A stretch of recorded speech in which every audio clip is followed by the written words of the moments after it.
अस्सलाम वालेकुम जी, मैं हूं तबस्सुम रियाज रांझा और जुडिशल कम्प्लेक्स के बाहर मेरे साथ पाकिस्तान तहरीक इंसाफ की सीनेटर मौजूद हैं। फलक इनका नाम है, इनसे बात करते हैं। अस्सलाम वालेकुम जी। अस्सलाम वालेकुम जी। वालेकुम सलाम। मुझे बताएं आज कितनी खुश है और क्या कहेंगी? देखिए जी, मैं सबसे पहले पूरे पाकिस्तानी अवाम और जो मेरी बहनें भाई सारे जो हैं, मैं सबको मुबारकबाद पेश करती हूँ। और इन्होंने इनके दुआओं की बदौलत आज ये नौबत आई है कि खान साहब की रिहाई मिली है।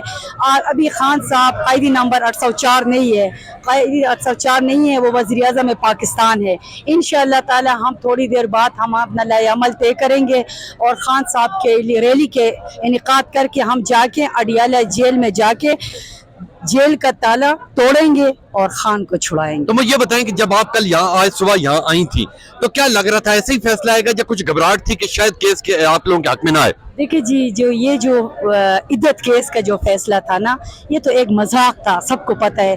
पाकिस्तान के तारीख में, मुसलमानों के तारीख में कभी ऐसा हुआ है? और ये तो सिर्फ बुशरा बीबी की तस्लील नहीं हुई, पूरे पाकिस्तान की खवातीन की तस्लील हुई है जी। और हमें तो ये पता था ये फैसला हमारे हक में आना है। और इंशाअल्लाह हम तो अपने जो अदलिया है हम उससे इंसाफ मांग रहे थे। कल जो फैसला आया वो भी हमारे हक में आया। हम अपने सुप्रीम कोर्ट के भी शुक्रगुजार हैं, हम अपने अदलिया तमाम जजेस के शुक्रगुजार है जो खान के हक में और बुशरा बीबी के हक में जो फैसला आया है। पूरी कौम को क्या पैगाम देंगे? मैं पूरी कौम को ये पैगाम देना चाहूँगी आपके चैनल के बिहाफ से। आप लोग, खान साहब ने कहा था कि घबराना नहीं है।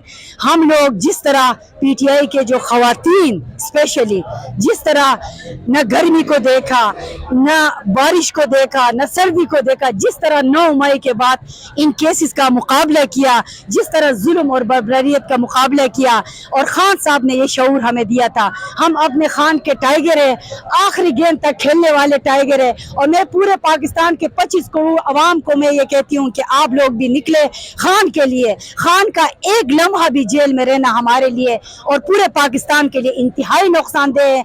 अगर पाकिस्तान में सियासी इस्तिकाम, माशी इस्तिकाम लाना है तो खान को जेल से छुड़ाना है इंशाअल्लाह। लेंगे आपने इनकी बात सुनी, इनका ये कहना है कि हम इमरान खान साहब को जल्द बाहर लेके आएंगे। जैसे कोई और अपडेट आती है इंशाल्लाह आपकी खिदमत में फिर हाजिर हो जाएंगे। अच्छा, आप ये